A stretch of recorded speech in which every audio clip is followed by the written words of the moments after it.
of the Spartan Races Canada. Hello. Hi, could you tell me how the sport came to be in the region? Well, Spartan Race was actually created by an international team. So myself, being a Montrealer, my fiance Richard Lee, who's from England, and an American, two friends actually, Andy Weinberg and Joe DeSena. And this was created 4 years ago when we had the idea of making racing a lot more accessible to the general public.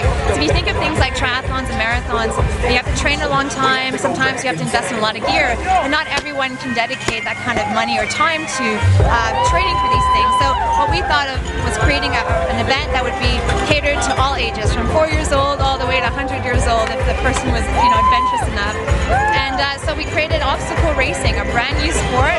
We didn't know if it was going to work, but apparently it's working very well because we have 1.5 million participants this year around the world, and every year we're just doubling in size. And is this the first race you've had in the Laurentian Basin? Well, we've had an event before in the Domaine Saint-Bernard, a little bit closer to Montreal. This is the first time we are here at Morin Heights. It's a beautiful and perfect venue for this. It's actually been rated so far from our racers that have come through the best Spartan Sprint in the history of the Canadian race season. So that's phenomenal. Morin Heights should be very proud of that right now. And what is it that holds the appeal of the Ski Morin Heights for this location? Well, what are some of the advantages? Well, having the event at Morin Heights, obviously it has these great mountains, rugged terrain. It's not too far from Montreal, so you have people from the north, people from the city, all congregating here. It's really an ideal venue. We're more than happy with it, and the racers are just ecstatic. How many racers do you have here at Ski Morin Heights today? So today we have 8,000, and tomorrow we're looking at about the same thing. So we're looking, 16,000 participants in the next 2 days, not including spectators. So it's a pretty big event. We're looking at 20,000 people this weekend. That's amazing. And how long does this event take to organize? It takes a really long time. So for each event, you're looking at least 6 to 7 months prep time, and then obviously about a week and a half to set it all up. Then we go basically almost every weekend. We set up, we take down, we go to the next event. So we're kind of this unconventional traveling circus of obstacle racing, if you want to call it. Could you tell me a little bit about the race itself? We're in a 5-kilometer race here today, as I understand, with obstacles. That's right. So it's 5 kilometers. We call it the Spartan Sprint. So we have longer distances. We have a 12K, which is the super, and a 20K, which is called the beast. This one's the accessible version, where anybody pretty much adventurous enough to give it a try will likely finish. We have things like monkey bars. We have giant cargo nets. We have slip ramps, fire jumps, spear throwing. This course is throwing the most original and demanding challenges.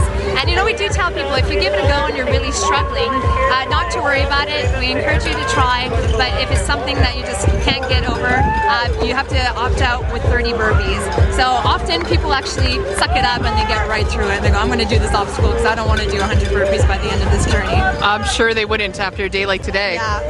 And could you tell me, how long would it take a racer typically to go through this course? Well, this course was quite demanding, so we thought the fastest runner would do it in an hour. And if to compare, usually people, like the sprint athletes, will be able to do it in 32 minutes to 35 minutes. So I think our fastest was between 45 to 47 minutes today. So this is definitely a more demanding course. And we threw in a few extra obstacles in the way as well to slow them down. I'm sure. And where are your athletes coming from typically? Our athletes are coming from everywhere. We have some people that buy season passes, so they'll actually come to every single race. Some of them are from abroad and they travel, and they're retired and they're just looking for a way to live an adventurous life.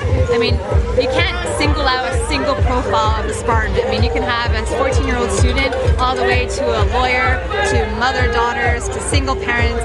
Everyone here is a unique Spartan, and it's really, really cool. We're building a community. It's more than just a race day.